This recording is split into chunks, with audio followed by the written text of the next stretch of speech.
Hello, everyone, and welcome to the Black House Podcast. I am your host, TJakks World, here with my two co-hosts, KDot Yes, sir. and Black Politech. Yeah. Now, we got some good topics for you all today. We're going to get into some pertinent things, some non-pertinent things, some interesting stuff, and we hope you all enjoy. So, first story up, the $15 minimum wage. Now, Black Politech knew early in the week that I was going to bring this up for discussion because it's ridiculous, and there's a lot of things going on here that I don't like, and that a lot of people shouldn't like. So what we're talking about specifically is the stimulus bill that was voted on by the Senate today. I believe it was today, or maybe it was last night. That Senate bill, the stimulus relief bill, will not include the $15 minimum wage, which was brought up as an amendment by Bernie Sanders. And the Democrats who voted against the $15 minimum wage amendment being put into the bill are as follows: Arizona Senator Kyrsten Sinema, Delaware Senator Tom Carper, the other Delaware Senator Chris Coons, West Virginia Senator Joe Manchin, Montana Senator John Tester, New Hampshire Senator Jean Shaheen, the other New Hampshire Senator Maggie Hassan, and the Maine Senator Angus King. These are the 8 Democrats who said that they will not vote for a $15 minimum wage amendment to go into the stimulus bill. And thus the $15 minimum wage was defeated. So I like and I hate this at the same time. I hate this obviously because we have to wait longer for a federally mandated $15 minimum wage. I like this because now we know who the opponents are. Yeah. Now we know who was behind the scenes saying, "Oh, I'm not voting for $15. Now we don't have anybody hiding anymore. We don't have us just saying, well, there are some Democrats who don't support who are they? Well, we know who they are. We got them right here on the record, right? So these 8 Democrats do not support a $15 minimum wage. And that doesn't excuse, the 49 or 50 rather Republicans who don't support it either. So they're all in the same boat. So this isn't, a partisan thing. These are all people who don't support Medicare, or rather $15 minimum wage. And now we know who to fight. Now we know who we have to get up out of Congress, or I don't know if you can, pressure them and push them and change their minds or whatever. But I do find this to be probably the largest blow to Democrats that they've received since the Biden administration has started, because now what was the campaign promise from damn near every Democrat for the entire race? $15 minimum wage, guys. $15. It is a crime. What Kamala Harris said, it's unconscionable. And Kyrsten Sinema, one of the people who voted against the $15 minimum wage amendment because she didn't think it should go through reconciliation, also said it is unconscionable that someone can be paid below the poverty level to work 40 hours a week, 80 hours a pay period, full time, and not make enough to stay above the poverty level. They both said it was unconscionable. And yet, here we have 8 Democrats voting against it. So what does this show? This shows, at least to people who may have voted for the Democrats for the first time this go around, or people who were apprehensive before about voting for Democrats, all it shows is, oh, they were lying.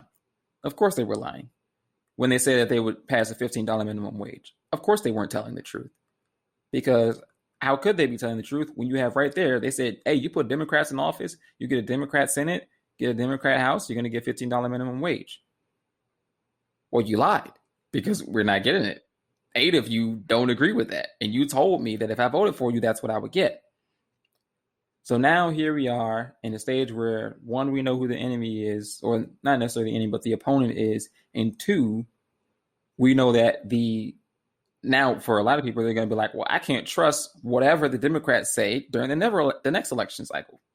At least I can trust the Republicans to be as racist as they say they're going to be, or as ignorant of the rules as they say they're going to be. But I can't even trust the Democrats to do what they say. The typical, in this case, caricature of a politician. Yeah. I mean, yeah, it's typical. I mean, to me, like the more telling thing is not that, like, oh, there's Democrats who, you know, didn't support it. It's like how easily the entire Democratic Party just let it rock. Yep. It's like Thank you, it's everyone, like for what listening happened to to all this that week's energy? Because episode when it of comes the to Black House progressives, Podcast. Hold them they'll accountable. be Hope you like, enjoyed it, they'll and be that like, you'll oh, tune in for the word, next y'all one. ain't gonna vote for Until that. We're then, gonna do we bid news you interviews talking adieu. about how y'all ain't gonna vote on that. We're gonna talk about how when y'all get primaried, we're not going to support you. How we're gonna blackball you from all of our vendors when you're running your campaigns. How we won't give you any donations during your primary. Like when it comes to progressives, oh, they unified. It's how dare you go against what the party has decided, and you telling me they just folded for like eight random people, 8 random Democrats, Right. Real? And Real? let's understand the stimulus bill that came into the Senate was the stimulus bill that Democrats in the House wanted. So it wasn't like a Republican bill. Yeah, It was a Democratic bill. Yeah. Yeah. I mean, I'm just like, y'all really folded like that for 8? For 8? If it was that, if y'all was folding for 8 every time, progressives would have everything we wanted. We'd have everything we wanted. If it only took like 8, that little small little number to have you fold, we could conjure up eight progressives right now and have them hold on every single bill and get our way. But it's like, well, I would say 1 though. Honestly, our progressives ain't really with that type of static, even though they should be sometimes. Yeah. But I'm like, even if they were, to be honest, I don't think they'll fold this easy. I feel like they literally.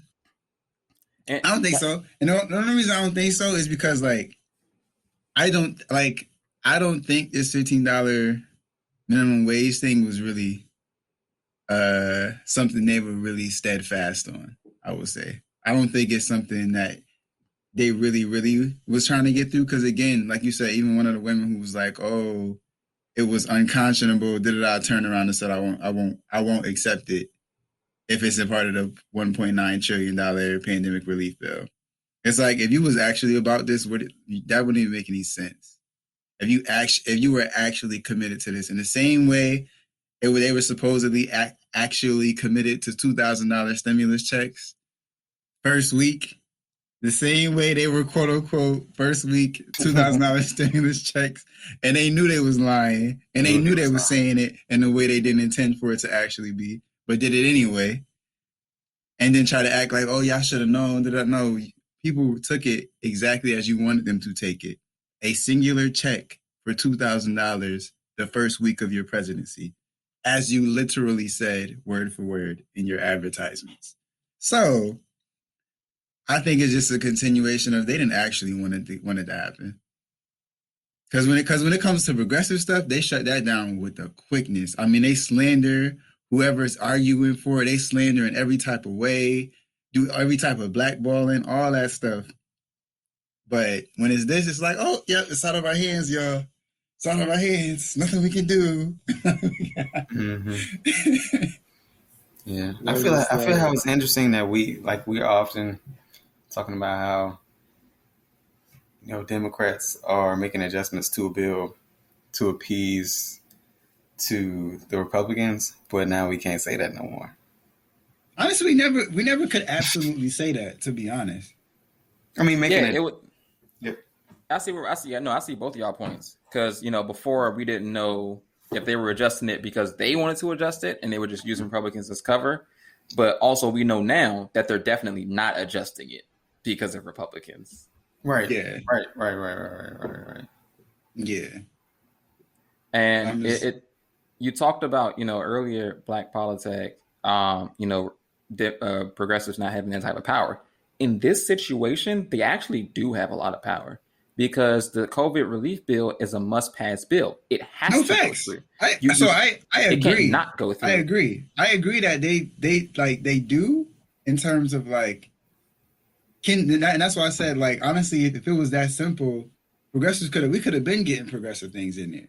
If our progressives were committed to actually being like, all right, we're not gonna vote for it.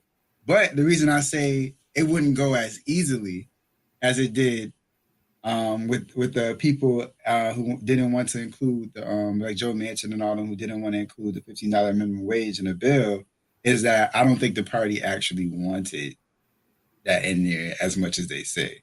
Now if this same conversation was about us including Medicare for all in there, they wasn't folding in no week. They was not folding in no week. It didn't matter what it was.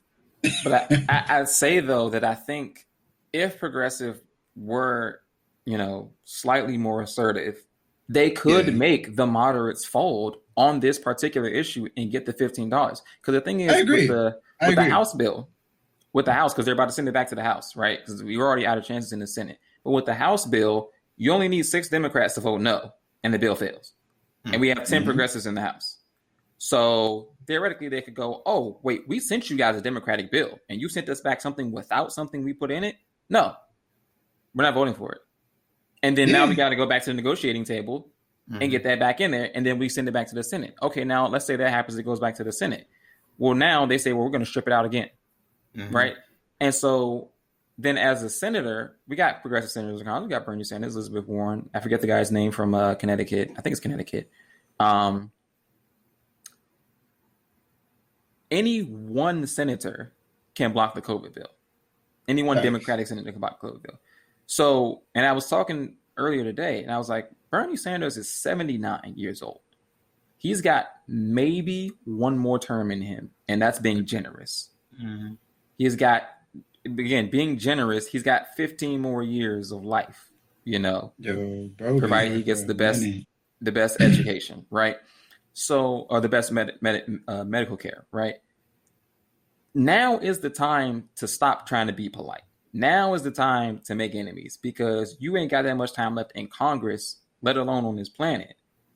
If you're going to fight hard, now it's time to fight hard. So, earlier he's, wanted to keep with his colleagues or whatever. But now they're saying they're not going to vote for, the $15. You go, well, okay, if they vote no, I vote no. Exactly. That's what you say. Fuck them. If they vote yes, I vote yes. True. And like for Bernie, I feel like for somebody like Bernie Sanders, especially since they've been championing this for so long, and like they don't got that much time left in Congress, like why not go if Manchin votes no on having the $15 in there for the COVID stimulus? I'm voting no for the entire package. If Manchin votes yes, for the Democratic bill that came to us, I will vote yes for the Democratic bill that came to us. But like otherwise, I don't see Bernie doesn't win, or Elizabeth or any of the other ones don't win in any way by saying we don't agree with you, but we're going to vote for it anyway. Exactly. Like, no, you're there to vote against it. You're there to force them to bend to your progressive policies in that case. Exactly. And they do that to you all the time. So why don't you do it back to them? And they do it to you and then tell you you're the reason that the bill is being held up. Literally. True. But can you do that though? I mean, because we just mentioned that how, they lied to us about not passing the bill as soon as possible. This would just be pushing it back more. I mean, so it will, but honestly, it's worth it. Because all we've ever done is exactly what they're doing right now. Say, we should be better. They say, all right, we're going to be better. And then say, psych, somebody disagrees. So I guess we can't be as good as we said. And then we just let it rock. We've done that consistently since we got the first AOC up in there. Since we had Bernie, Bernie been there for a minute, but we've been doing that literally since I've been alive. Let's just say, like, it ain't never been, oh, you know what, let me go on a limb and do something risky for progressives. Or not even for progressive, but like do something risky, and it's for a progressive cause. Like it's for a cause that'll help more people than just maintain status quo. That has not happened once. Yeah. Like literally, I take it back. AOC did vote against, there was a bill like I think it was like last year, the year before, and it was like one of those like must pass bills, and she voted. Oh wait! I think it was around was it around pandemic funding? I forgot. It was around some type of funding and some type of aid, and she voted no because it included funding for ICE, and she made it clear that she was never going to support ICE. Right. And so people was like, "Oh, you don't want to get aid." I think it was at the beginning of the pandemic, like the first aid bill, I think. And they was like, "Oh, she's the only one who disagreed," and it was like because she wasn't going to vote on ICE, and that was her right. That's what she should have did, to be honest. Yeah. So, but like that though, I can't bring up any more examples. And I think they use that. They use that very well. I'm going to call it KDot. It is an excuse, right? We have to get relief to people right now, so we can't take more time to make a better bill and get more relief to people.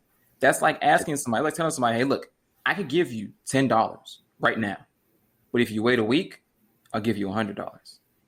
Yeah. Or in this case, it's actually let's make it comparable to the actual bill. They go, all right, I can give you $100 right now, or if you wait for like 2 weeks, I can give you a tripled salary. So you make triple than what you make right now, plus extra funding for other things you need in your community. But you got to wait 2 weeks, and then you go, nah, I need aid right now. Give me the $100. Right, like because some people do need the aid right now. And they do. I agree. But the issue of them needing the aid existed before we started negotiating for this bill.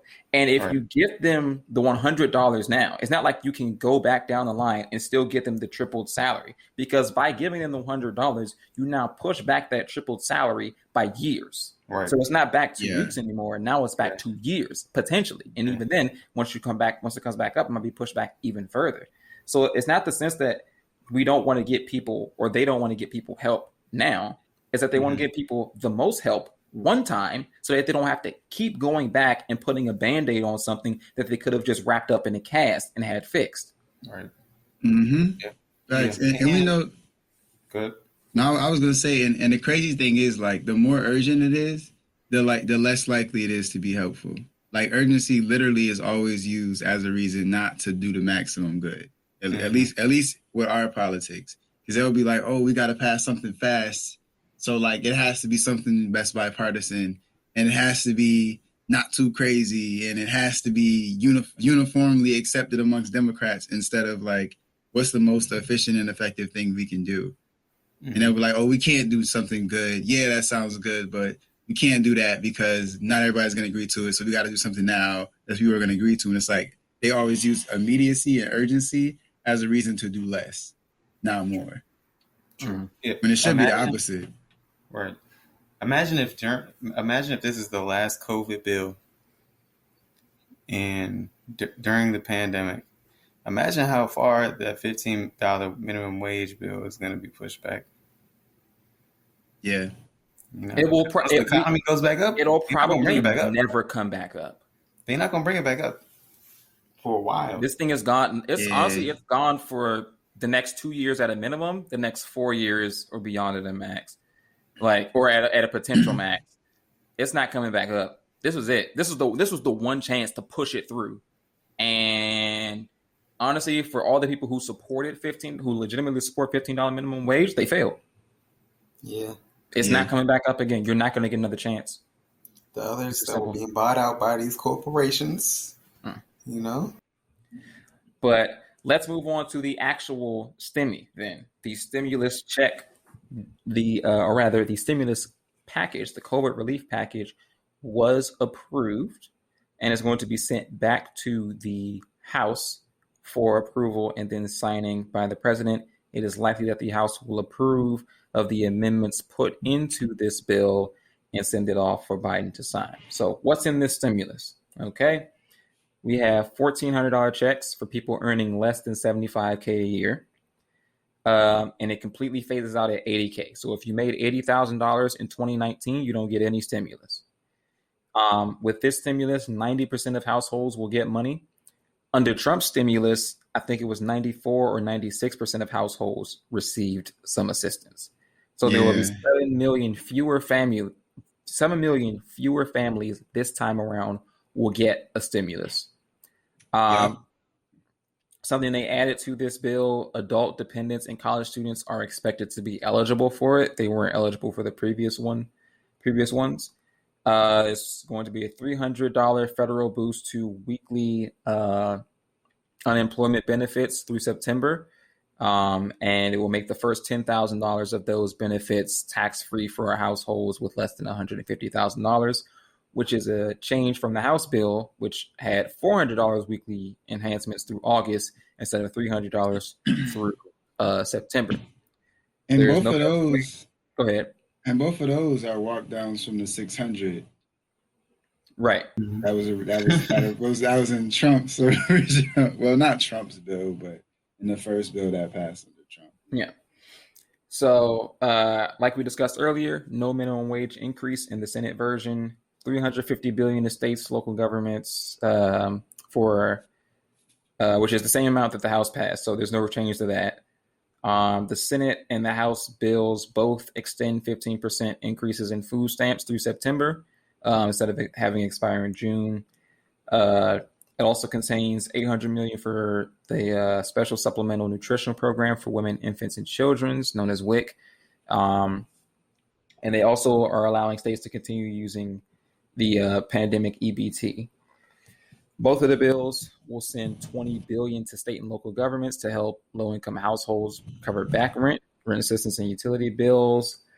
And about $10 billion of that will be used to help struggling homeowners pay their mortgage, which, as we know, we're on an impending eviction crisis as the moratorium is about to run out on rent, and people are going to owe a lot of money for the rent that they haven't been paying during the pandemic.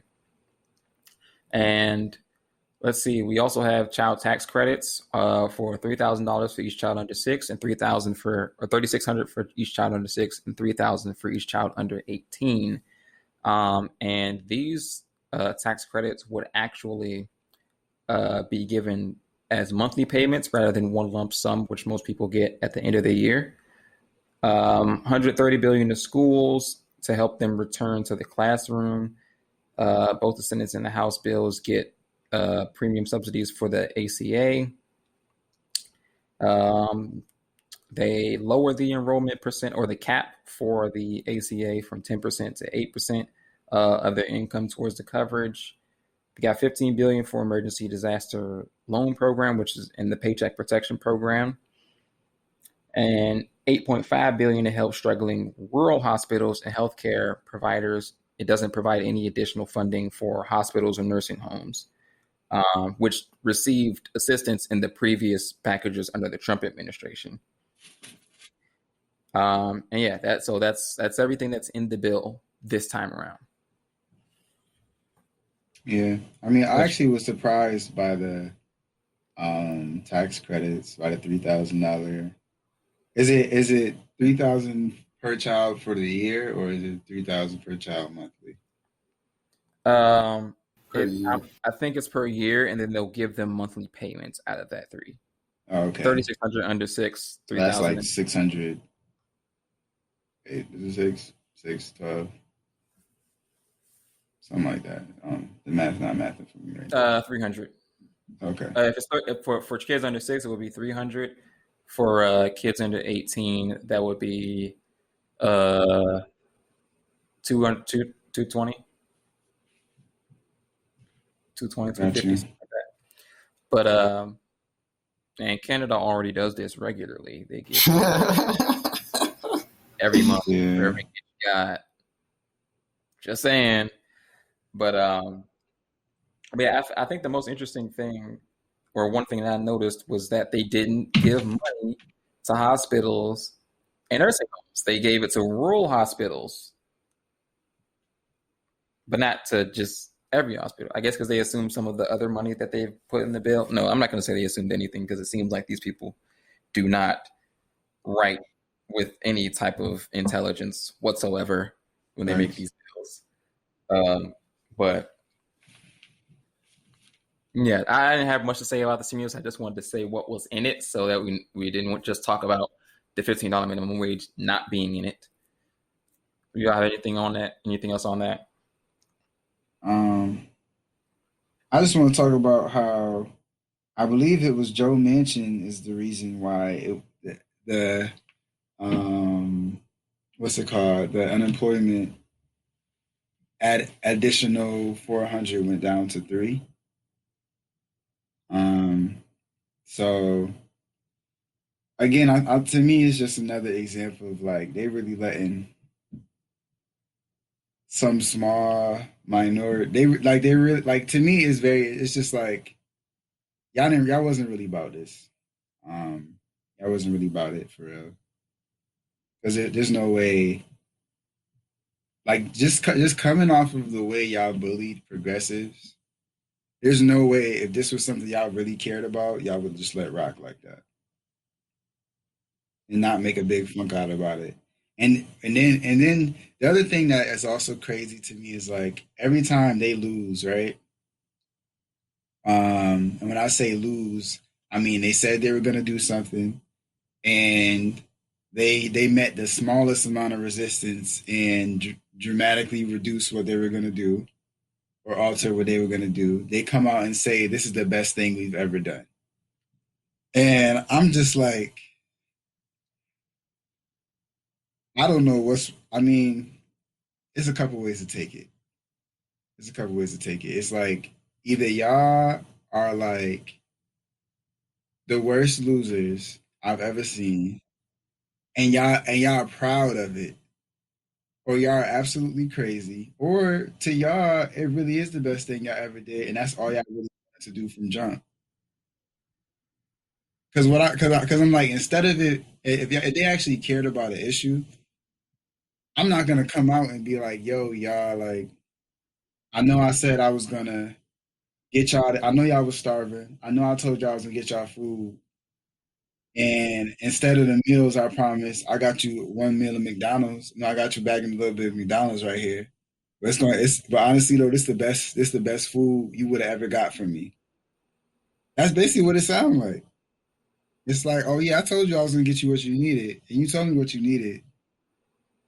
But you know, I seen somebody along the way and they said that ain't what you that I shouldn't give you that.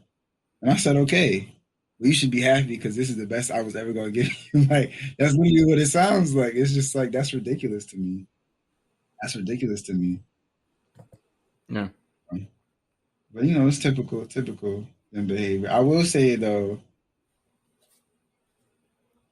to me, this basically just sets the precedent that Biden's whole presidency is going to be a series of losses and losses and losses and losses and losses. And then they're going to come out and people are going to do their whole excuses for everything and trying to shift the blame somehow to AOC and the squad and Bernie and all this other stuff. And they're going to do the same thing. And the result is we spent another 4 years where we could have gotten a lot accomplished and we didn't. And then Democratic voters will see that ain't shit really happened. And then Republicans will be like, it's our time because we got to get them Democrats out, and then they beat us at the polls because we don't have a boogeyman Trump to get people to come out for. Because that was your whole campaign ad during Biden's campaign. We got to get Biden because we got to beat Trump. But now that Trump ain't about it, even though he's talking his mess, Trump is not about to run in no 3 years. like, nah. But I'm like, I don't know what they're gonna do, but they made it clear that they intend to lose for the foreseeable future, which is fine because like I said, at the end of the day, this job ain't what pay their bills; it's their donors. So that's true. Their donors and their investments and their side deals, and that's what pay their bills. So they probably will like feel like they winning. Probably. Well, let's move on to our next topic then.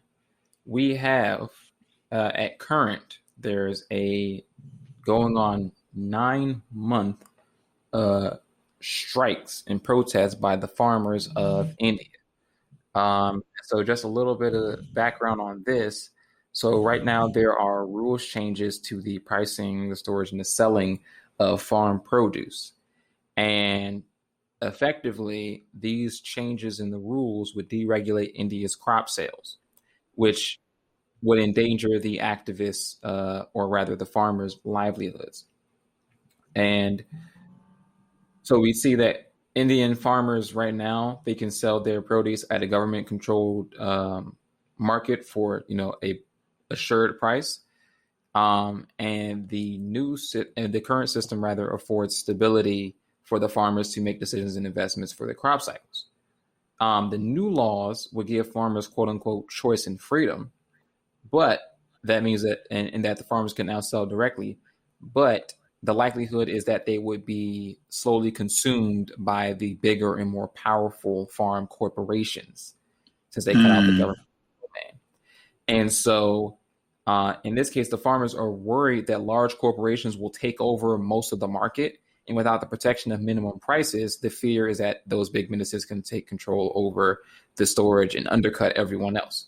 So essentially, and just to break it down further, the new controls would make it so that the farmers can sell their stuff directly, but there are no price controls, which means that larger corporations that can afford to sell their food at a lower price will sell their food at the lowest price possible. And they can afford that loss in revenue, which really won't be a loss in revenue for them, by setting it so low. Whereas the other farmers can't afford to set their prices, or the smaller farmers can't afford to set their prices that low, which means that the smaller farmers will all be pushed out by the extremely low prices set by the larger corporations who can afford to set their prices that low. And so here are the issues with this law. It was passed, the farmers at least are saying it was passed without the farmers' input. They're saying the laws are cumbersome and hard to read on purpose, so difficult to understand. And while it has been presented as a marginal issue that just the farmers face, it's important to understand that India's 1.3 billion population, more than half of the working population are in the agriculture sector. 58% of the Indian working population is in the agriculture sector. Yeah. So it's a very important issue that affects pretty much majority of the Indians in India and their future livelihoods. So the reason I bring this story up is because something very interesting is happening right now. So Meena Harris, who is the niece of Kamala Harris, the vice president. Let me just make sure I got that right. Meena Harris, niece. I think that's right. Yeah. Okay, she's the niece of Kamala Harris. Kamala Harris obviously is of Indian origin, and so is her niece.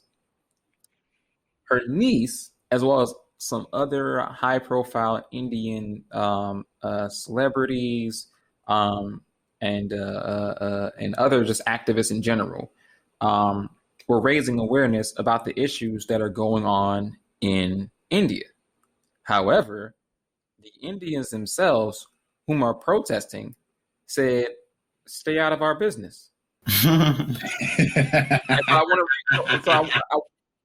I want to read you some things that have been said. So, it's been reported that they said the 18 essentially the people, there are 18 million people who don't live in India who are Indian around the world, and they're saying that these people have no place expressing their opinions on the country of India because they're not living in India right now, even if they are Indian.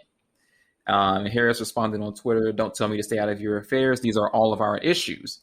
And she also tweeted that they, and I don't have we can't show pictures because it's a podcast, but she tweeted a picture of them burning a poster with her face on it. And it also had Greta Thunberg's face on there as well. And so, That's they're weird. burning their faces. And to be fair, I think these are the counter protesters burning their faces, but there are other essentially people who are part of the protest saying, stay out of our issues. These are Indian issues, and while you maybe have been born in India or have Indian heritage, you don't live in India. So we don't want you saying anything about our issues, even if it's positive. Okay. And I think, yeah, even Rihanna had said something about it. And, they said Indians will not tolerate interference in internal affairs at the behest of separatists. And so that's how they're coining, all these other people. Separatists. Yeah. Empire, Mia Khalifa had also, voiced support for it. And, they burned pictures of her head too, or of her face too. And, they're saying, India's sovereignty cannot be compromised. External forces can be spectators, but not participants. Indians know India and should decide for India. Let's remain united as a nation. So what do y'all think Sounds about like a dictatorship? Because I was reading it, and I'm like, but they want to help, and it's not like they're in like some other Asian country. Like, they're Indian, and they probably have family in India. They probably grew up in India. Maybe they don't live in India right this second. Maybe they just moved out of India. Maybe they went to America for a better job opportunity or school. But like, to say even though you're Indian, because I can understand not wanting somebody who's in another race like in your business. Even if they're helping, because sometimes white people, even when they mean well, are not helpful when they get into Black affairs and try to fight on behalf of Black people. Sometimes they do it in the worst possible ways. And so I can understand that. But for you to feel that other Indian people who share your culture, love for your nation, historical landmarks, food, everything that makes Indians, that makes India, India. They share all of that with you, culture. To go, you don't live here right now, so I don't want you speaking on anything that's going on here right now, even if it's positive, even if it's to raise awareness. What do y'all think about that? I mean, America has a history of imperialism, does it not? And often when social issues are brought to the awareness of Americans, it can get to a point where the government actually wants to address it, right? And step their foot in the situation, right? That's true. Apparently there's something going on in Haiti right now where they're trying to fight, American intervention and have been fighting American intervention for like years. Mm-hmm. So maybe this is just, not something specifically against those people, but against your association with America. I can see that. Well, let me broaden that then. It's not just Americans. So it's also people from other European countries. European, didn't they? Yeah. Big apartheid. Big apartheid. Canada, Indians from other places that I just didn't want it to be just America that we were talking about. There are other places where people with Indian descent are trying to raise awareness about the issues going on in India. I mean, I can definitely understand. I mean, it would definitely suck as to be a part of that nation and just to have so much distrust. But yeah, I mean, those are Indian affairs. Like, they don't want anyone else in their business. I mean, the last thing they want, the last thing people want in general is for another nation to just intervene and start going over there and killing people. So you're saying that even though the people who were that might be a bit extreme though, may be Indian, because they're associated with another country right now, their fear is that that country might get involved if the Indians in people of Indian descent in their country voice enough concern. You're saying that that's probably the fear of the Indian people. That's interesting. I didn't think about that. Yeah, I mean, I don't know. Yeah, I guess I could see that. I mean, I don't know. I think it's interesting, especially the whole burning their pictures thing. Because, like, when I think of, like, progressive movements and stuff, like, just in general, not even just, like, US, but, like, just in general, like, the framing, at least in terms of, like, what you described, TJack, sounds very much like standard nationalist conservative talk, as opposed to like it's like India is a nationalist country for the most part. They definitely pride themselves on being Indians and not anything else, and aren't fans of interventionism for good reason, because they were imperialized by Great Britain as well. Yeah, but it's like, to me, it's also like on a like I don't. It's also like giving me conservative vibes. Like, it's just like, The current government is conservative. yeah, but I mean, like, even like within a demographic. So I'm just like, I'm thoroughly surprised if it's really the people on the progressive side of that movement who are out there burning images of these other Indians who are abroad. I would be very surprised if that's that energy. Because to me personally, like, like me personally, like, I wouldn't see it.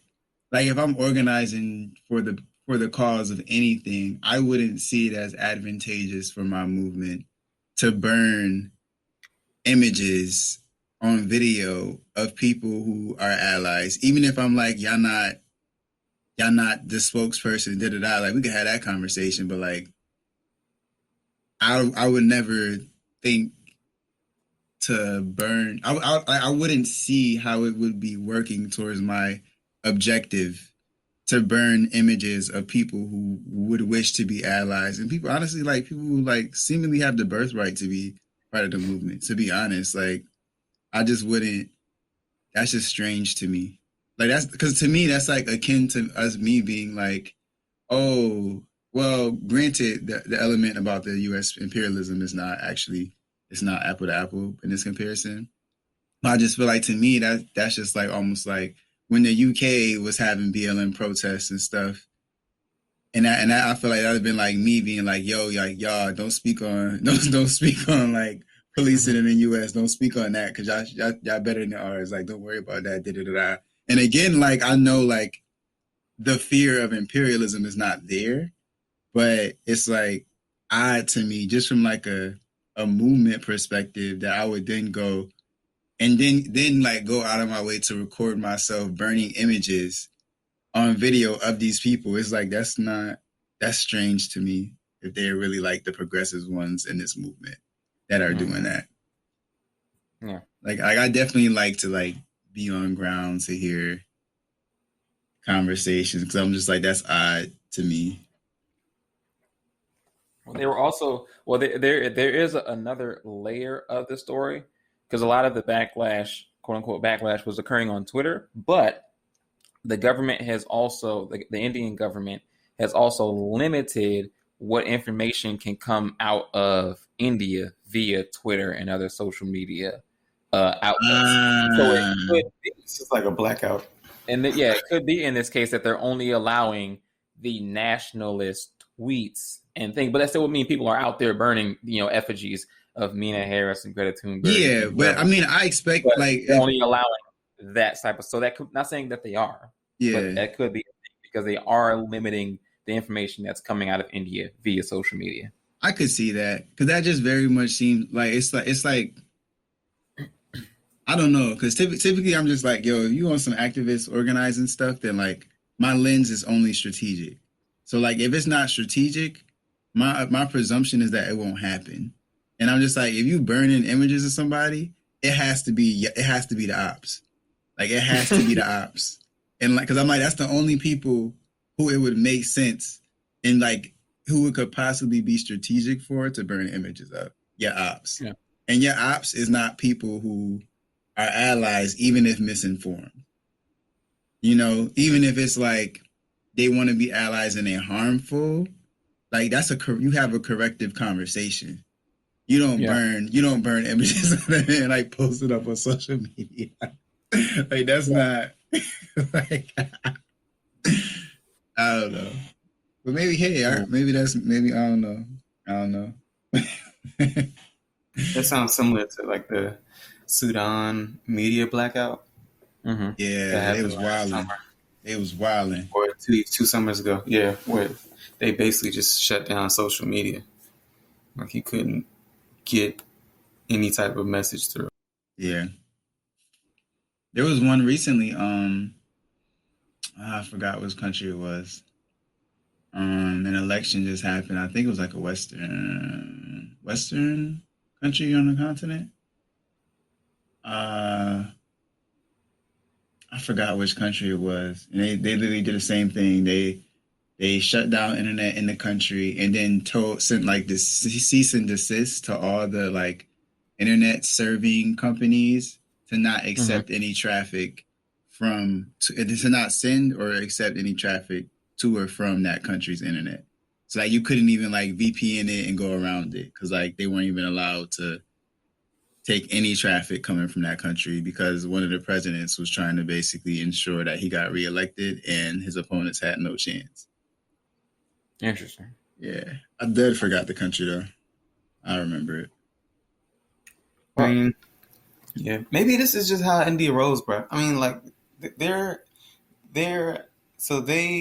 not, their government does not run like a traditional democracy. Yeah, it's like a parliamentary, semi-democratic republic. Yeah. So yeah, they're dictatorial. Yeah. Very interesting. Very good. Very interesting conversation. We'll move on to our next topic. So right now, there have been a total of 29 million cases of coronavirus in America. And I guess, we stopped counting because you don't hear about it anymore on the news. 524,000 deaths from coronavirus in America alone. And the Republican governor of Republican governor of Texas and Mississippi are not extending their mandates and are in fact dropping them altogether for wearing masks. So in Texas and Mississippi, you will not have to wear a mask soon. Alabama Governor Kay Ivey will also not extend the COVID mask mandate past April 9th. The Arkansas governor also plans to end the mask mandate on March 19th. And other Republican governors are considering following suit. So the Republican states and Republican governors have said, fuck it. You don't have to wear a mask anymore. The vaccine's coming. We'll be fine. Y'all ain't died yet, except for 524,000 of y'all. Let's get it cracking. So I've heard that, some of the governors are doing this now so that they can get some type of publicity or popularity before the other governors do it, because when everyone takes their mask mandate down at the same time, it's not going to mean anything, or it's not going to be like, it's not going to make news. But if they take it down beforehand, then they're going to get all the news coverage. But of course, this also means that you have to have a fundamental disregard for the lives of the people in your state to say, I'm going to remove the mask mandate earlier so that I can get popularity. So I'm hoping that's not the reason, but those are some of the reasons that I've seen floated around. And it's just, I don't know, man. It just, how can you care so little about human life? Like, I get it if you're like a serial killer or some shit. Even serial killers got people they like, but like, how can you as a public official elected into office by your constituents go, I don't care if y'all die. I'm gonna repeal the mask mandate because I want to. Because I'm tired of wearing a mask. I don't care if I get sick. I just don't understand that, like, blatant, you can call it disregard for life, but it really just seems like it's almost malicious. Like, die. Please go and die. Like, 524,000 people are dead from this. That's 524,000 families affected, 524,000 communities that are affected. and that will never be the same, that are permanently changed forever. And they don't care. And it's just the Republican governors. Like, I feel like at this point, you can't say, like, oh, Republicans aren't that bad, or, you guys just don't agree with us. Like, bro, you don't agree that people should live. How can I agree with that? There is no middle ground for that. You just think I should be dead, or you don't care if I live or die. Yeah. Yeah, it's been pretty clear from the beginning of this pandemic that they've been prioritizing the economy over human lives from just entirely. But I especially feel bad for the mayors of these small towns, of these cities that have, especially for the ones that have high minority populations, that really have to fight this oppression on the daily, like from these governors. Because I feel like the governors only know every single area so personally, but these mayors, like, that are from these places and know the consequences of having such a mandate or eliminating the mask mandate, what it will have on these communities, and some of these states, very impoverished communities that have that have housing situations where there are tens of even hundreds of people in one in a very small radius, that they have to be around each other all the time. And I don't understand how we want these jobs. I know that it's important, but we gotta prioritize life over the economy, even though it's tough. But I mean, can't nobody work if they did. That's true. And this would all be solved if we keep talking about Canada, how they sending them checks every month. But America doesn't want to take that type of stand. Mm-hmm. Black Politech. At least America in office right now. That we have. It's crazy. I mean, to me personally, it's just a reminder why I'm not gonna live in no red state.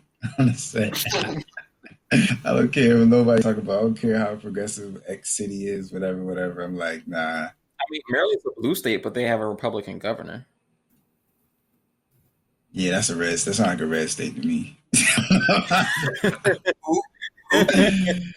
Who? Maryland. Larry Hogan, the governor. Yeah, Larry Hogan. Yeah, they tried to elect a black man. He was actually a Kappa. They tried to elect him a few years ago, but he didn't get through. Because apparently, let's be real. Maryland has some of the most affluent black counties in America. In America. Prince George's County, and let's be real. Once you got that money, which party you gonna choose? The party that's gonna save you the most money. It's stupid because it's also the party that saves you the least money. like you say, the most money on taxes, I guess. But if you don't fund anything else, like school programs, roads, to things that help poverty and homelessness, your quality of life is going to be shit. Yeah, you saved a couple extra dollars, but your roads suck. I'm talking about wealthy. I'm not talking about regular. You're talking about middle class. Talking about the well-off, those who aren't concerned with the life and living circumstances of others. Yeah. Nah, yeah, that Texas thing. That Texas thing was goofy because I'm like, at the end of the day, we know that's gonna mean now, like, jobs aren't required to provide masks anymore.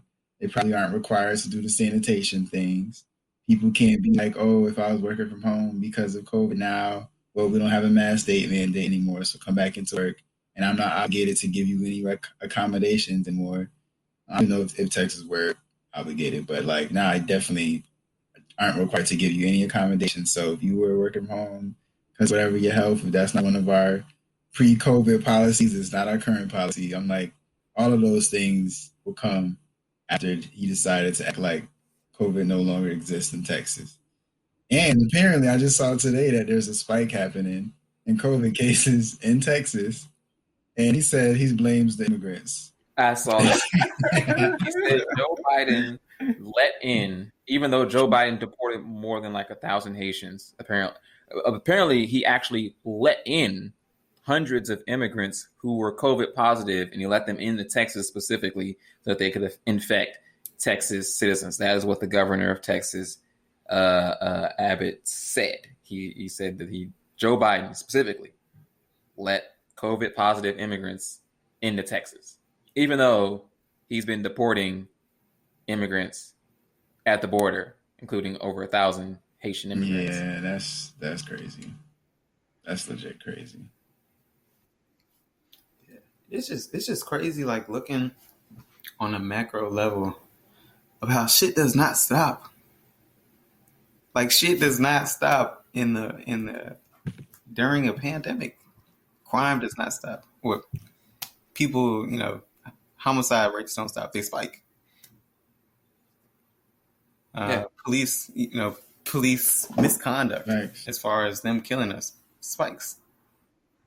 Immigration, I don't know the statistics for this, but the fact that it's still going on, like people still coming into America, whether illegally or illegally, it's still going on. Like, it's just crazy that people, you would think that some things, like during these troubling times, like some things stop, but it just don't. Well, what you see instead during pandemics is an exacerbation of existing issues.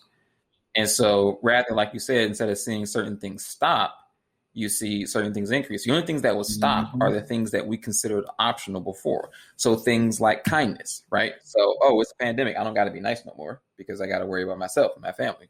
So fuck everybody else, You're not going to see any, especially systemic issues that were going on before. They're going to be totally exacerbated by something like a pandemic, which limits resources and forces people essentially against each other because you're afraid of this person getting you sick, or taking some resource that you also need. Yeah.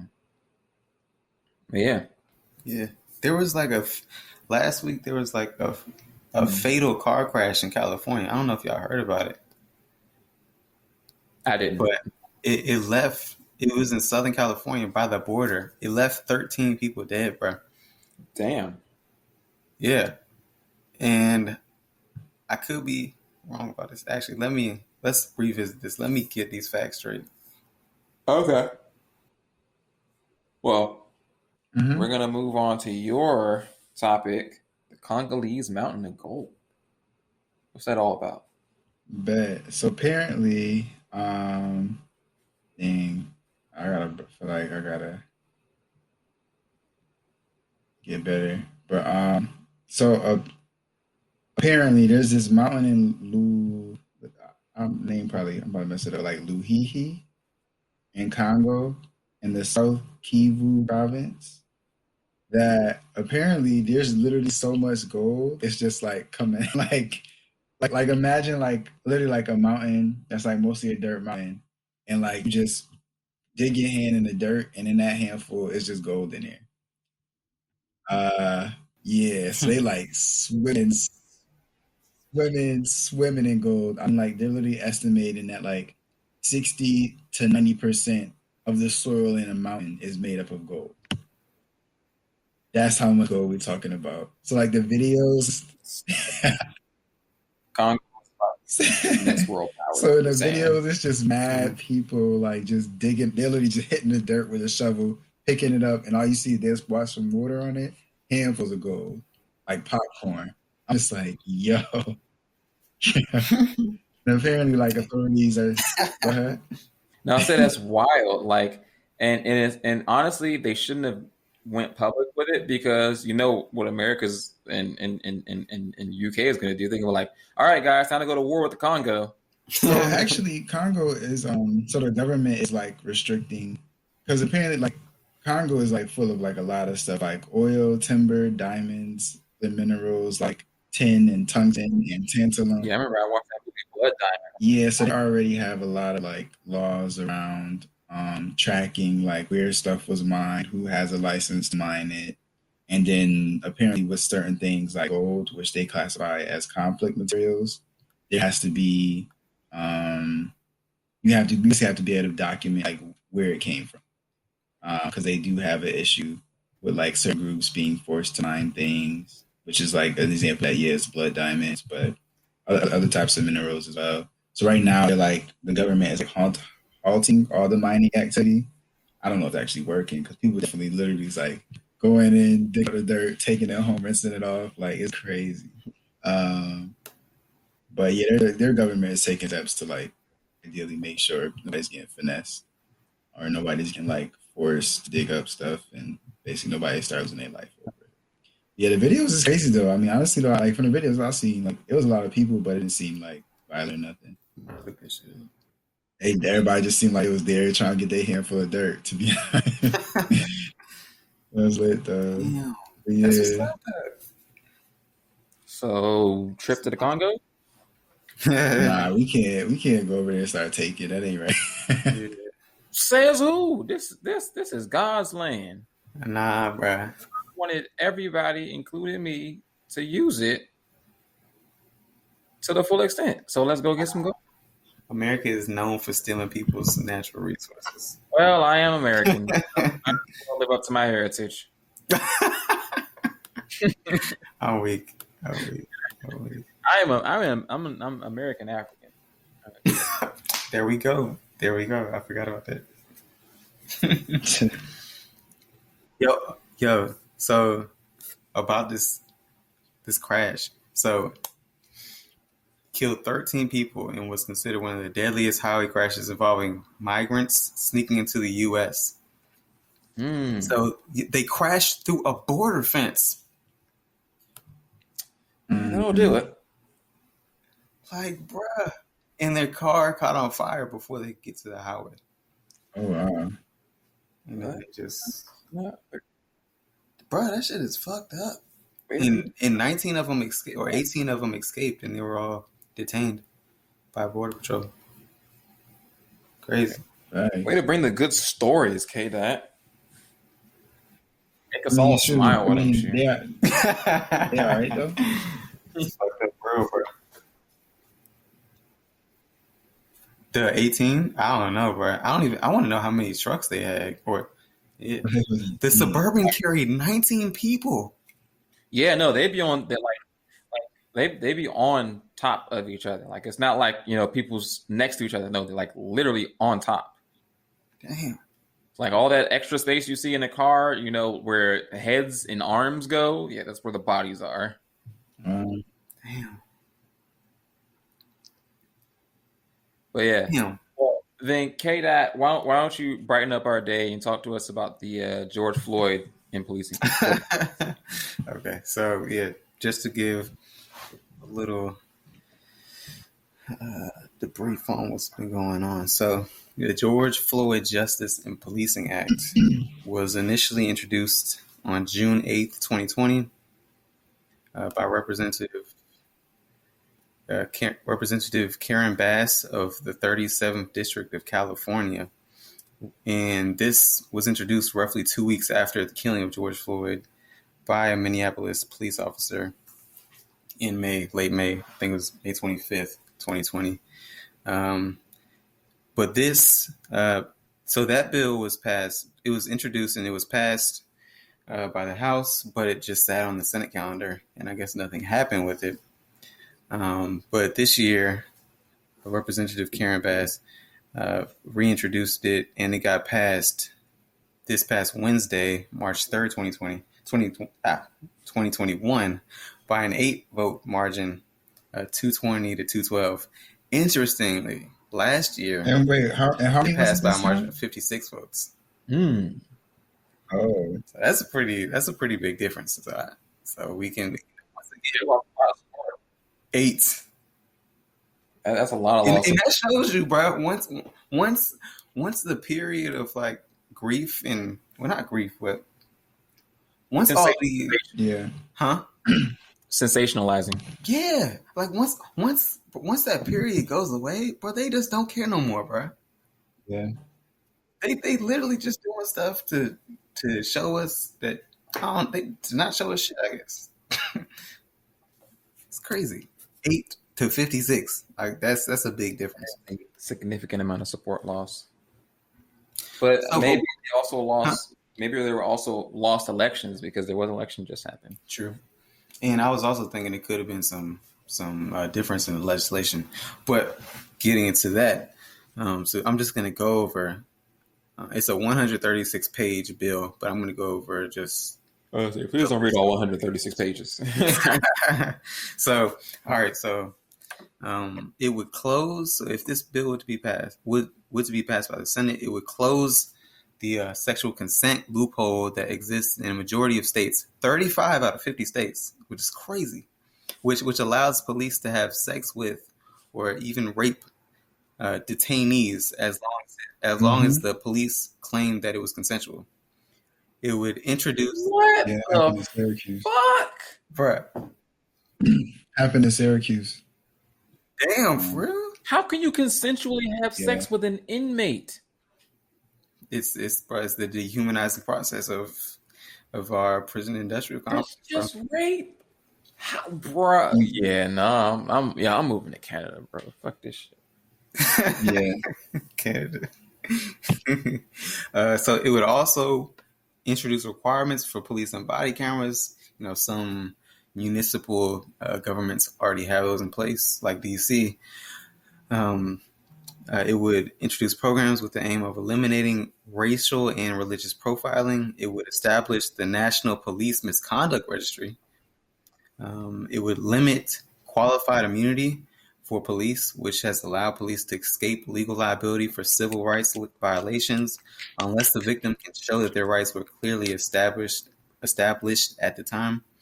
It would lower the criminal intent standard to convict a law enforcement officer for misconduct in a federal prosecution, and it would authorize the DOJ to issue subpoenas in investigations of police departments for a pattern of practice of discrimination. So and that actually passed? Oh, yeah, in the House. Do they have to send it to their Senate chamber now? Yeah. And as I said last year, it just sat there. They didn't even get to it, I guess. My God, if they pass that sounds like the single best piece of legislation I've ever heard written. that sounded like, bro, I was drooling over here. That shit sounded so sexy. Bro, it's a big time. Qualified immunity, preventing police officers from raping inmates. Like they really made some good shit out here. I don't know. I'm probably not as celebratory. Because I want to kind of see like what. And I don't know if you have this KDot, but did they talk about specifically what they meant by rolling back some qualified immunity? Because they should get rid of it completely. No. So one article that I read said that they were totally abolishing it, but another one I read said they were limiting it. So I just put limiting. You know, but it could limiting could be. It is. Yeah, because if they're abolishing it, I'll clap for it. If they're not, I'm just like, you took a step. But yeah, because even then, like qualified immunity is really only like the ability for us to civilly sue cops personally. That's it. Right. Like any really regards to them actually doing time or nothing. So. But yeah, in terms of the sexual assault, like we there was a woman that's here in Syracuse that was raped by an officer. And granted, she wasn't being detained, but he showed up to answer what was supposed to be like a missing child case, because the woman's daughter had ran away for a little bit, and then he ended up raping her. Yeah, he ended up raping her right when he answered the call. She was trying to figure out where her daughter was at in front of her like 1-year-old son. So yeah, he was wild, and then claimed it was consensual. But obviously, you're not about to have no consensual sex with an officer that you met while you're looking for your lost daughter that you met for the first time. And that was his claim. That was the city's claim. That was the city's defense. It was in federal court. They lost. City paid out like $500,000, um, which means we paid out $500,000, and the officer still has his pension, and he just basically was forced into early retirement. And I think he got probation. And she wasn't the only woman he raped. And he didn't just rape black women. So yeah. And at least according to like our our contract with the police union and charter, basically, yeah, it wasn't, sexual assault wasn't even a fireable offense. We got the mayor, the current mayor, we got him to be like, oh yeah, I checked now, and like, yes, sexual assault is a fireable offense. But when we asked last year, he said no, or he didn't know. Yeah, so it's not.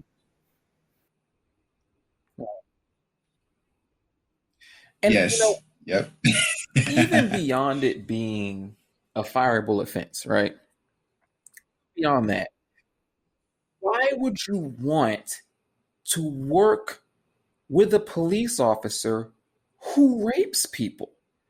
Like, besides it not being fireable, how could you, unless you're a rapist yourself or you're fine with rapists, as a police officer, police chief, supervisor, whatever, be okay with working next to a cop who regularly rapes people? Like do you like? I can't see how you don't see the irony, the hypocrisy behind what's going on. Your job is to put criminals away, and a person right next to you is a criminal. Morally, how could you work with someone who rapes people as a normal course of action? So it's over. They don't care about this shit. It's even like, it's morally reprehensible as an act. It isn't like, oh, two consensual adults, they got drunk, both of them were drunk and had sex. Is it rape? Is it not rape? Like, no, this is a guy that just straight up forced himself onto a woman. There is no gray area. There is no he said, she said. It happened. He raped her on purpose. It wasn't like he just fell in there. It just kind of happened by accident. Like, no. And he's the officer. Probably the victim was probably targeted in the first place. Yep. Probably is from a marginalized community. Yep. They made sure she didn't have enough money to get a lawyer. Get some defense. Yeah. Damn. I just checked it, and it is actually abolishing it. Okay. That's lit. Okay. Oh, that's cool. That's lit. Yeah. That's lit. Yes. I swear, like, once you start seeing all this stuff that's legal for officers to do, and then you look at these mayors, chiefs of police, and these unions and these councils sit here and justify, like, or make all these excuses into why they can't hold these officers accountable. It's like, so all of that stuff y'all talk about, all of that believe women, all of that sexual assault, like, y'all really don't care. Because y'all literally codified into law that it was legal for them to do that. Literally, blatantly. It's our vocabulary word for the day, bro. Sensationalized. That's all it is. Like, that's all it is. Sensationalized. But speaking upon police, speaking on what they can and cannot do, I think this is a perfect time to go into one of the Supreme Court cases that I was going to talk about today. Okay, so there is a court case that has been accepted by the Supreme Court to be reviewed. It is Lange or Lange versus California. So I'll just briefly talk about what happened in this incident. So Arthur Lange was charged in October 2017 with a misdemeanor DUI and a loud noise infraction. He was arrested in his garage by Officer Wiekert, who had been following Lange for a few minutes after witnessing what he believed to be loud noise infractions. It's excessively loud music emanating from lowered windows as well as intermittent honking, originating from Lange's vehicle. Wickert, the officer, did not use his siren and only turned on the overhead lights once Lange turned down the road where his home was located. Lange, who claims to have not known that the officer was behind him, then pulled into his garage and closed the garage behind him, while Officer Wickert parked in the driveway just outside. As the garage door closed, Wickert placed his foot underneath to keep it from fully shutting and then entered the garage to conduct his traffic stop. Wickert then arrested Lange for a DUI after smelling alcohol on his breath. Lange's blood alcohol content was later measured to be significantly over the legal limit. So, So what? Just from hearing what that incident was, what do y'all think about this? Like, generally, do you think that the officer was in the right? Was he in the wrong? Was Lange? Do you think he was lying? Maybe, whether or not he was lying doesn't even count right now. Doesn't even matter. This is what he's saying happened. Go ahead. There was literally 2 recent cases like that in Syracuse. And again, it just shows you all these cops move the same. Like, all these cops move the same. The same.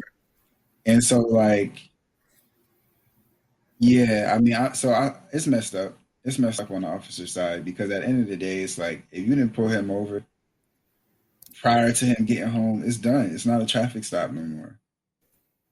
It's done. Like, unless you had reason to believe he had a body in the trunk, it's done. I'm like, because even if you're saying you followed him, right? What were you following him for? Right. So you sitting here following him with your lights off. Is it because you expected him to do something wrong? Was he swerving? Was he driving like he was intoxicated?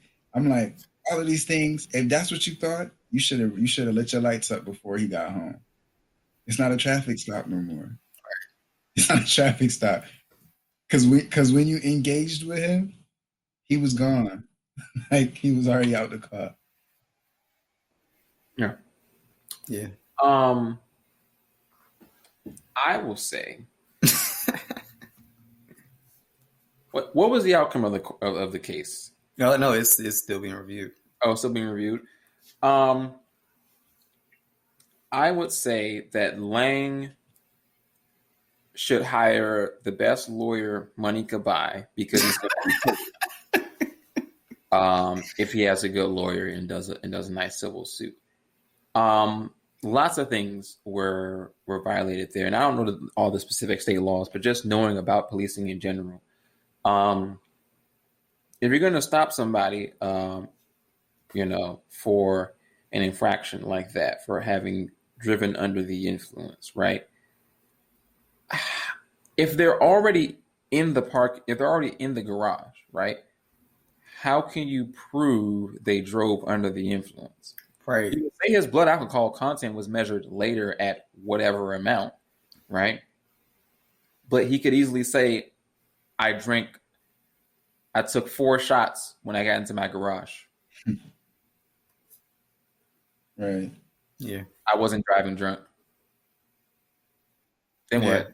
Yeah. Like you and not only that, you have, without identifying yourself, gone onto this man's property to question, or in this case, to apprehend him. I need to know the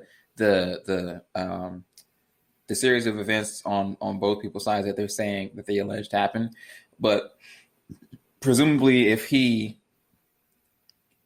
came into the garage, prevented the garage door from shutting, came inside of the garage, and then said, let me test your breath for, blood alcohol content. And the guy consented, then in this case, the police officer wouldn't be wrong, right? Because he didn't. Right. And again, you got to ask yourself, who's going to say no to a police officer? He already in the house, right? This guy's got a gun. Right. I'm out here by myself. That's the thing.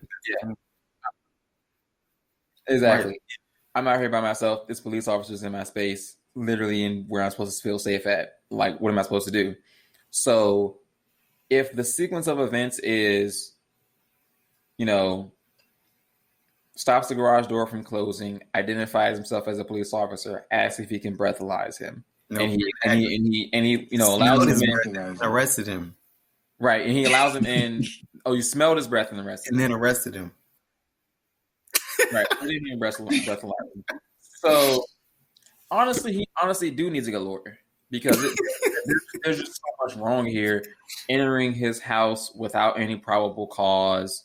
Even in this case, he wasn't necessarily searching for something, but he came there to honestly antagonize, we'll say interview, someone who he suspected of drunk driving for whatever reason. And then again, that's what I'm saying. He just needs a good lawyer, bro. Because if the cop is saying he suspected him of drunk driving, which is why he followed him back to his house, then the question should be asked, why didn't you stop him while he was on the road?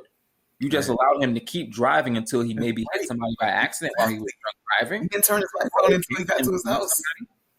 Right. So then the officer would say, "Oh, well, actually, no, I wasn't not okay with him killing somebody." Oh, so then why did you follow him home? Because you said you followed him home because you thought he was drunk driving. Typically, if you think someone is drunk driving, you don't want them to hurt themselves or others, so you would stop. I submit to you, the judge, he did not follow him because he thought he was drunk driving. He followed him for some other unknown reason that he's not telling us. So at the very least, this officer is lying about the reason that he followed him. Yeah. Honestly, he just needs a good lawyer. That this is it's not necessarily an open and shut case, but it definitely ain't good for the cop. He's got nothing going for him in this situation.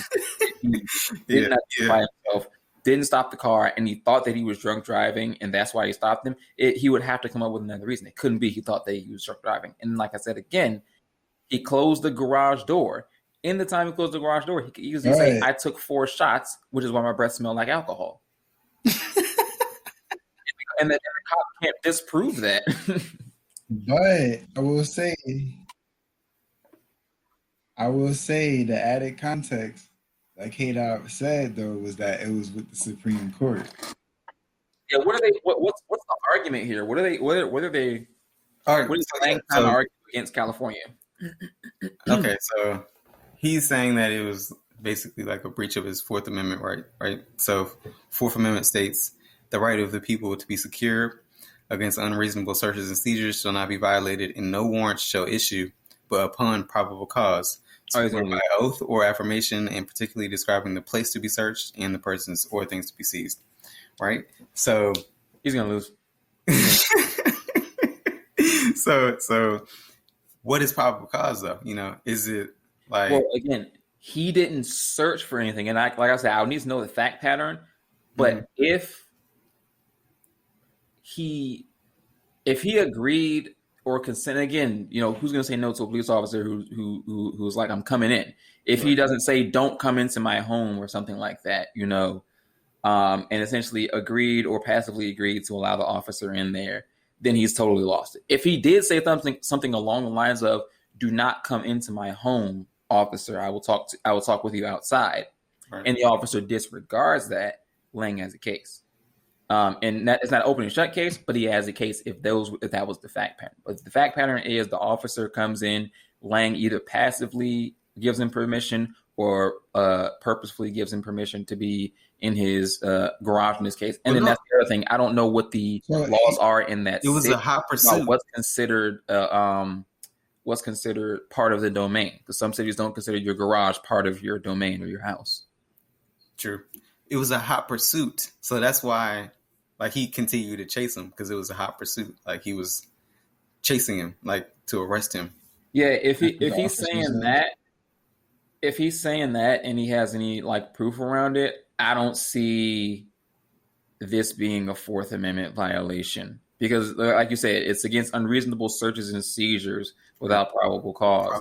He didn't come there to search your home, and he didn't search your home. He didn't come there to seize any property. He didn't seize any property. In this case, he seized you, the persons, right? But only after his quote-unquote investigation, which in this case, his investigation just consisted of smelling your breath, which would still be within his, I guess, legal rights. Again, I don't know all the municipal laws of that city. So, take everything I say with a grain of salt. If you know something more specific about the laws of that city, then that's probably going to supersede whatever I say.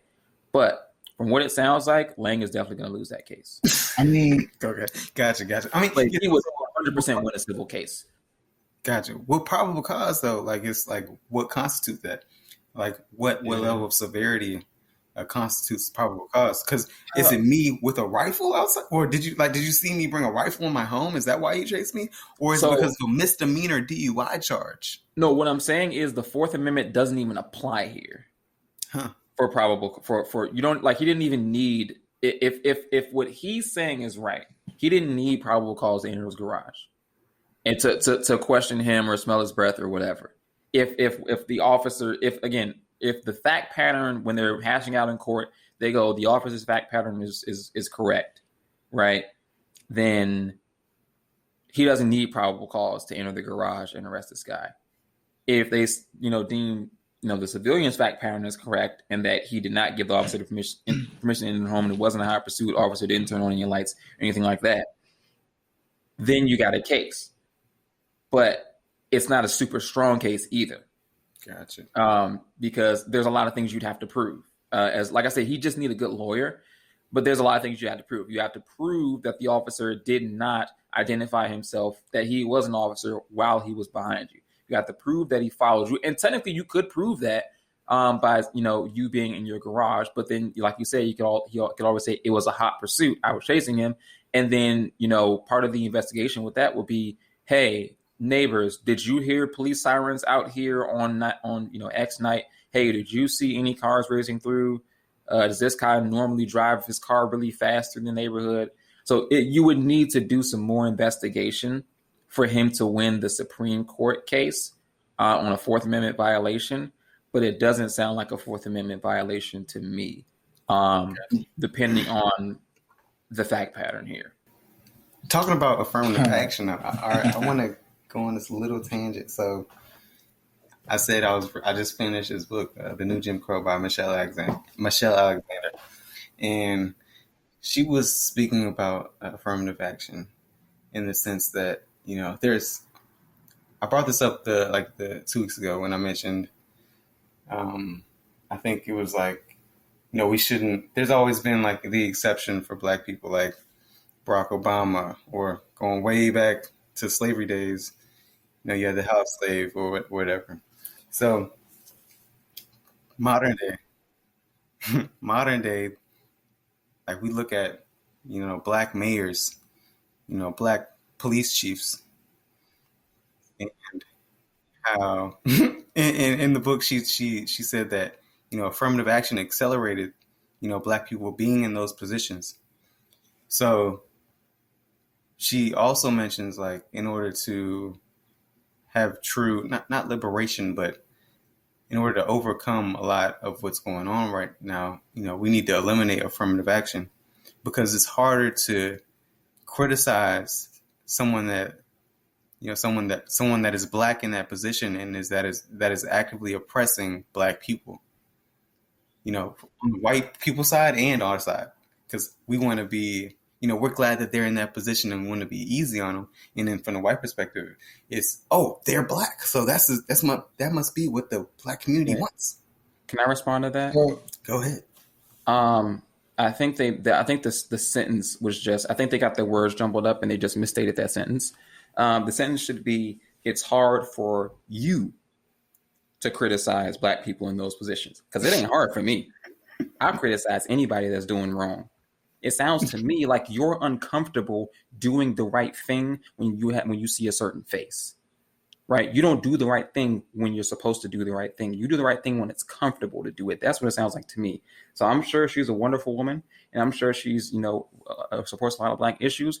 But if she sees a face she's not comfortable with, she's not down to support those issues anymore. That sounds like a personal problem to me. I don't think that. I don't think even majority of Black people feel like that. I mean, honestly, I feel like if a Black person sees another Black person doing some shit wrong, they go, that shit's wrong. They don't go, oh, well, they're Black, I can't say anything to them. In the context of Barack Obama, I think is a perfect example. Well, he's a black president, and black people are not going to talk bad about him because he's a black president. Well, it's not just because he's a black president. So he's the perfect black president. Right. He's not. I like to say this often about Barack Obama. Not just any Negro in politics could have done what Barack Obama did. Right. He was and well, okay. And what Barack Obama did, he was the best of the best. So, you know, he was president of the Harvard Law Review. I think it was the Harvard Law Review. You know, that's not a position that just anybody gets, right? Yeah. There's a handful of people who've ever gotten those positions, right? Mm-hmm. He was senator or state senator in Ohio, right? He has the perfect family, nuclear family, right? His wife's a lawyer. He was a lawyer. He made a lot of money. Both of them are extremely wealthy, right? He was a black person who was the upper echelon of America in general, right? And because he's this picture perfect black person, yeah, it's hard to talk bad about him, especially since he has a way with words, right? He's not an offensive person in any way, shape, or form, and it's hard for people to see negative in things that aren't offensive. Also, a lot of the negative things that Barack Obama did are very nuanced and harder for people, especially black people who are more interested in issues that affect them every day, to understand those nuanced issues. Honestly, while we don't want to be in endless wars, a lot of people don't care if he did a drone strike and killed an American who may have been working with terrorists, but it's still illegal for us to kill Americans without having them, go through a speedy trial and all of that good jazz. Black Americans are like, so what? Fuck the Constitution. Like, you're not going to get a lot out of that, right? And then as far as people are concerned, hey, when Barack Obama first got in office, I got a stimulus check. Like, dude gave me money when I got in, so I'm cool. But yeah, for Barack Obama, there's just not a lot negative that he did that black people can point to and obviously say this was bad for you, right? The only thing we can say is he didn't do enough. And in terms of criticizing somebody for not doing enough, like the Republicans give him that that out of them being obstructionists for the entire time that he was president. And in his book, right? Acknowledged that that he very intentionally used out. Yeah, and especially when it came to legalization of marijuana, recreational marijuana. So exactly. And then him saying, of his own volition, like, oh, I should have done this, I should have done that, essentially taking accountability. Well, now what can you say about the guy? So I feel like Barack Obama's not hard to criticize because he's black, but he's hard to criticize because of the way he played his presidency and because of the things that affect people afterwards. I think if President Obama former President Obama would have came out and, increased penalties for, drug offenses, would have raised taxes significantly on everybody, defunded schools or some shit that, if he would have came out and did something like that is specific and could actually significantly affect African Americans in a negative way, I'm sure they remember it and go, fuck Obama. Because, it's a lot of black people to say, fuck Colin Powell. It's a lot of black people that say fuck Farrakhan or fuck Jesse Jackson or fuck Al Sharpton, right? It's not just being black and in a leadership position. It's also what you do in that leadership position, how you hold yourself. And Barack Obama is masterful, honestly, at public appearance and image. He's very strategic and he does it well, which makes it hard to criticize him in general. I mean, even Fox News, the worst thing they could find to say about him was that he put mustard on his hot dog. Yeah, or that tan suit he wore. Yeah, he wore a tan suit. Like, they couldn't even find, and that's Fox News. They couldn't find shit to say about him. So you think black people are gonna find something bad to say about him? Hell no. Yeah, and again, most black people's complaints are that like nothing changed under him. But that's the extent of it. Exactly. Not that he did something bad. Even though he did do some bad things, but again, those are more nuanced things that will require a broader discussion that we don't have the time to have right now because we got to pay rent, and I mean, go to school and pay loans and all that. So I would say, like, back to that original premise of what was that woman's name, KDot? Michelle Alexander. Michelle Alexander. So I mean, I acknowledge that like having a black face of oppression does soften the outcries from whoever that. Well, actually, in this case, yeah, from black people against that black person. I will acknowledge that because I see that junk regularly, and it's like you're more likely to give them the benefit of doubt. You more likely to assume like they're an ally because y'all share skin. I'm telling you, like that's really what it means. I mean, I don't disagree that there are people who it's a class thing. It's not like and I vehemently don't. Yeah, it's more of a honestly like it's more of a moderate thing than like if you a progressive black person thing. But yeah, it definitely happens. I mean, it happens so frequently. And so I definitely get that because I have to have those conversations all the time, like even within my family, with friends, whatever. Like all the time, it's like, oh well, I'm sure this black police chief is doing their best and da da da da. And it's like, nah, like these individuals are literally there to basically be the department's blackface. That is it. They are with all the stuff the white people is with. The only difference is they black. Now, how as a black person they reconcile that? No idea. No idea. I mean, whether it's the money, whether they just like, oh, my friends is white, whether whatever. But yeah, that's the reality of it. The same way it was black people that was reporting runaway slaves because like they was their privileges for doing so. I'm like, it's the same thing. The same thing.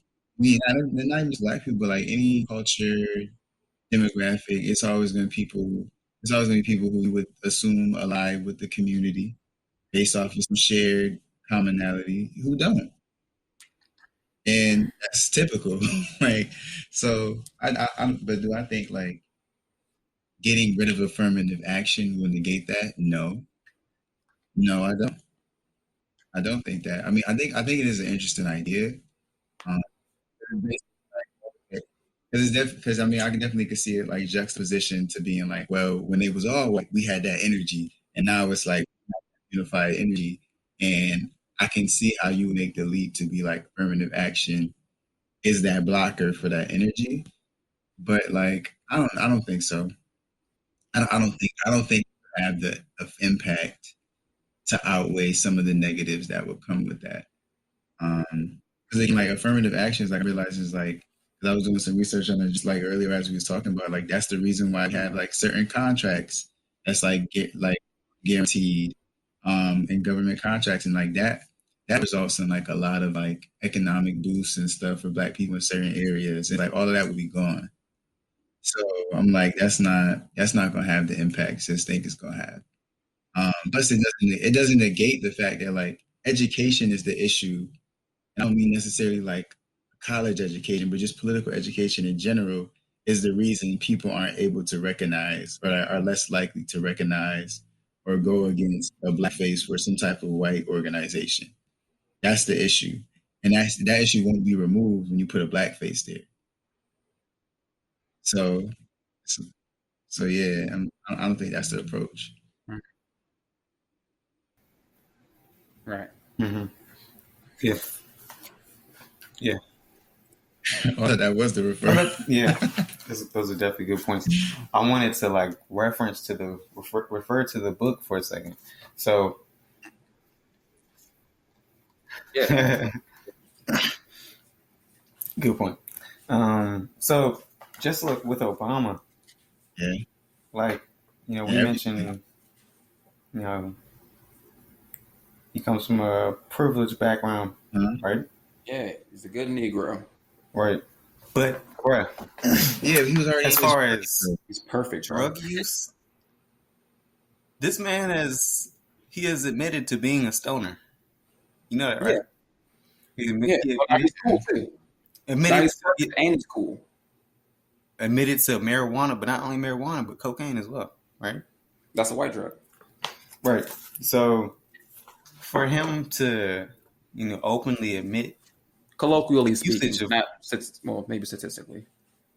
No, statistical, I think, yeah, for cocaine. I don't have the statistics in front of me, so I don't want to say that's true, but the image is that is a drug that white people do more often. I don't want to be right. too Yeah, cocaine and coke on this show.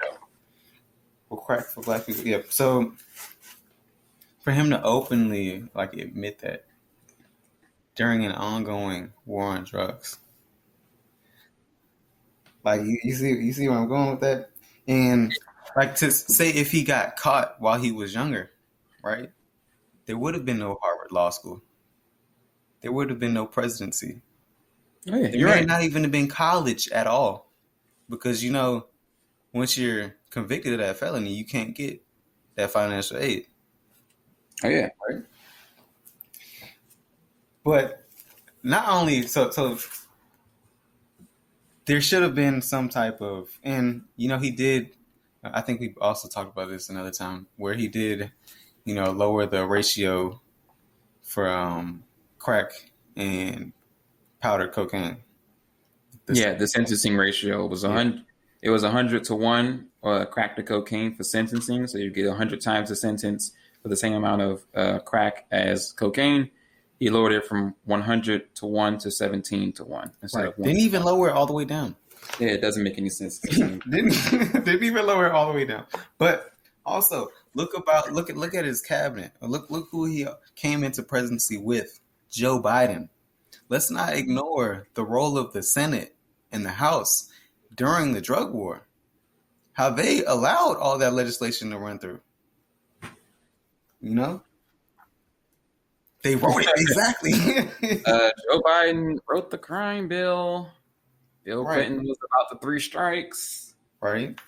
Yeah, and the role of a president to have that outlook on crime, that's how you get the white vote. You know what I'm saying? And with that, with Obama, although it might not have been so evident, he apparently, before he ran, before he started his campaign, he was against the death penalty, right? And while he was on his campaign, elections, bro, you can't be against the death penalty. But during his campaign, he became a supporter for the death penalty because he got to win. And in his cabinet, the man that he chose for chief of staff in the White House was a major proponent of the drug war, of the expansion of the drug war. Oh, Obama's cabinet, slashing of the welfare, huh? Obama's cabinet was terrible. Right. The man that he chose to lead the U.S. Department, the U.S. DOJ, is a black former U.S. attorney for D.C. who sought to ratchet up the drug war in D.C. So just like, why was he not more, cognizant of his steps? Because he does not give a fuck. No, bro, he's a rich man first, black man second. I don't think you're understanding this. Obama is the 1%ers that we be talking about. The people with a lot of money that run shit behind the scenes. He's one of those people. Right. He's a rich man first, a black man second. Right. Period. He runs shit, and then he talks about his race when it's useful in front of the cameras. But other than that, like you just said, if we look at the things that he's done, the things he did while he had his 2 terms in office, if we look at those things specifically, we can see that his race didn't, or at least the issues of his race, did not matter to him that much for him to make certain picks for positions in his cabinet. And even the issues of, the average American didn't matter to him that much. Let's not forget Eric Holder, the AG that you were just talking about, when he had the chance to hold the banks, the ones who caused the financial collapse in 2008. When he had the chance to hold them accountable, he said, the banks are too big to fail. So we can't put any of them in jail. We can't fine any of them for the mess that they caused. In fact, we'll give them money to make sure that they don't fail. Right? That was his AG's position during the financial collapse. That's why all those banks, they didn't get held accountable and they just made more money, and they're still making money today. All those CEOs, yeah. So he's like I said, he's rich first, bro. I know a lot of people like trying to think like the drugs and stuff, like him doing cocaine and weed, that brings him down, makes him human, makes him cool or whatever, right? Obama is the elite. He is an elite. He has a degree from an elite school. He has a circle of elite friends. He's had elite positions in life, right? Mm-hmm. He's made a lot of money. His wife is elite. She makes tons of money on her own.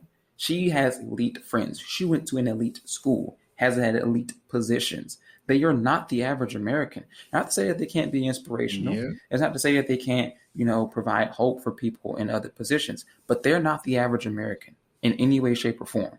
Right. Mm-hmm.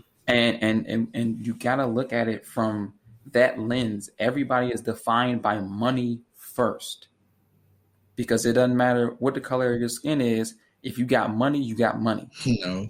Period. No. And the color of your skin might come in later, but the money is going to come in first. It's going to be, so money first, color always. Do we agree that the presidency of Barack Obama finalized that this is a colorblind society?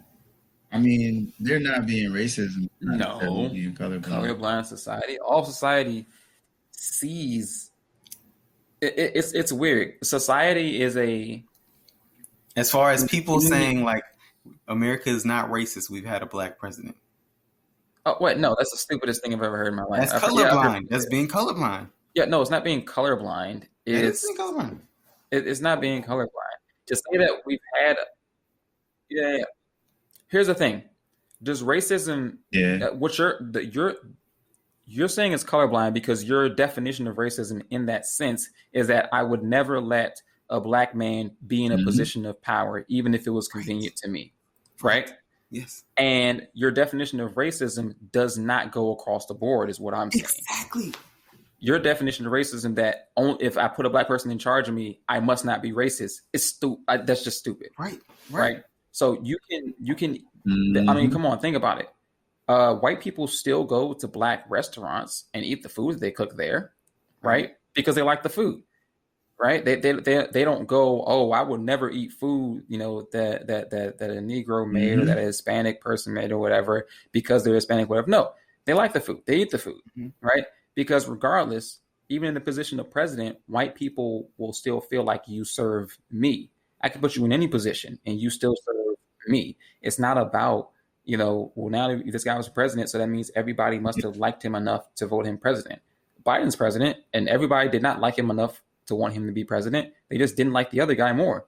That was it. Like, there's a lot of reasons people vote for a president, and, you could say, well, they'd never let a black man be president if they, well, think about it like this. Can you imagine any degree of racism for which somebody would allow someone to be in charge of them but still hate them? I can easily. Yeah. I figured that's the same thing that happened here. And especially if you think about it like this, a lot of people who are racist do not believe they're racist. I just recently watched season 11 of episode 1, season 11 of South Park, I believe it is, when Stan's dad says the N-word on Wheel of Fortune. And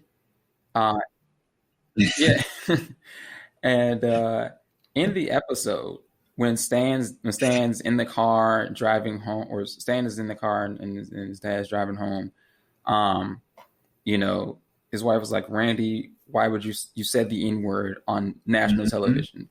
And like Stan's just in the back, like holding his nose. He's just like, pissed off.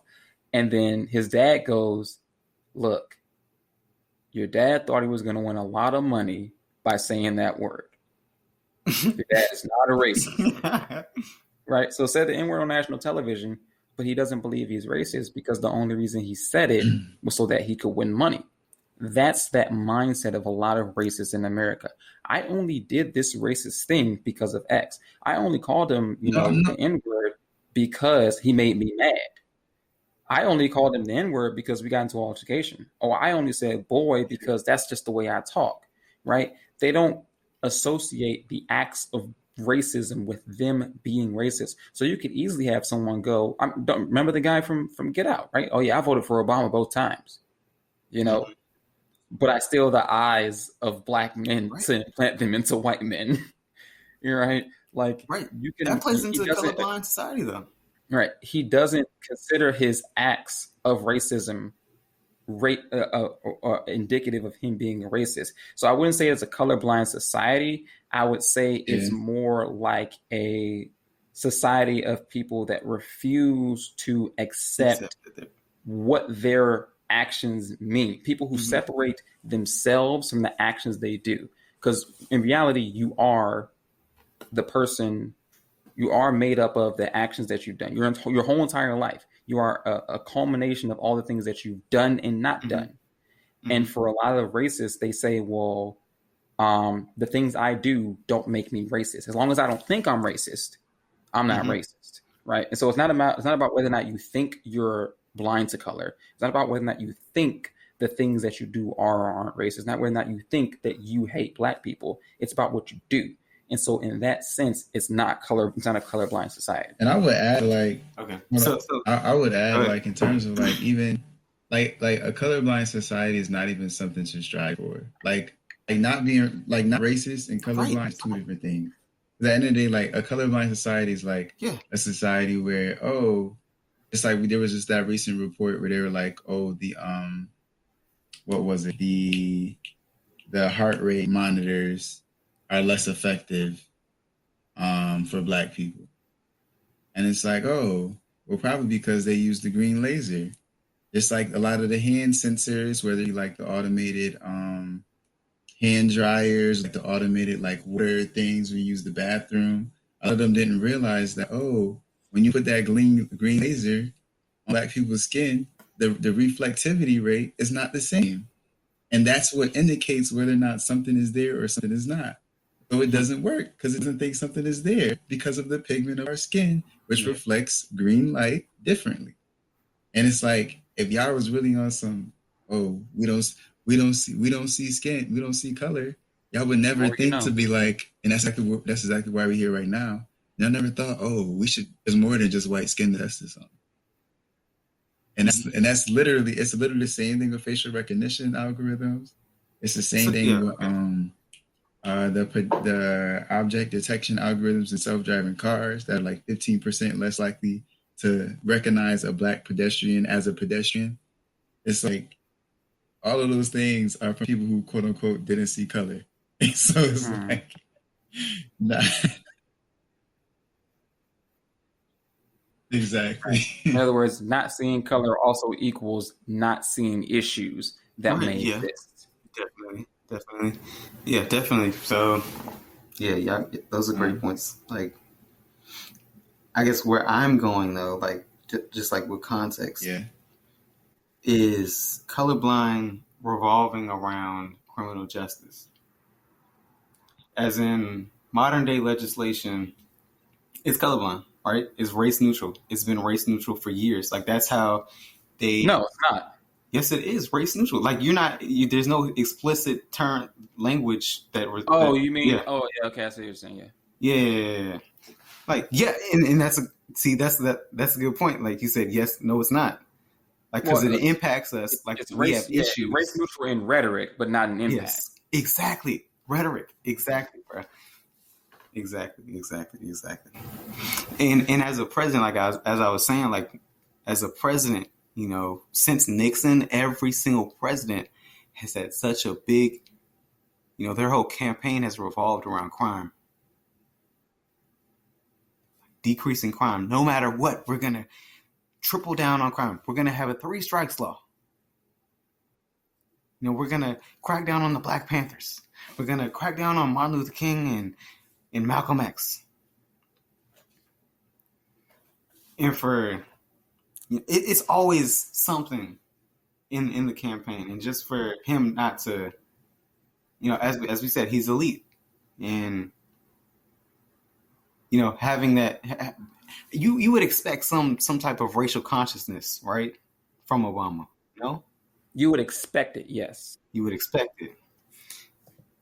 For him not have that approach, to have a different approach. You would expect to push as much stuff back. I don't know. To have a progressive approach. Yeah, you would expect as much. For race. Right. For him not to act colorblind. That's basically what we've been saying. That's basically what we've been talking about. Like, Yeah, it's But not. It's not it's all all brothers ain't uniform. brothers. And I always just say, like, I always just tell people, like, it's not like, oh, it's just because black people are not unified. Nobody is. Nobody. No race, no demographic. Nobody is uniform in anything. So it's to be expected. It's typical human behavior.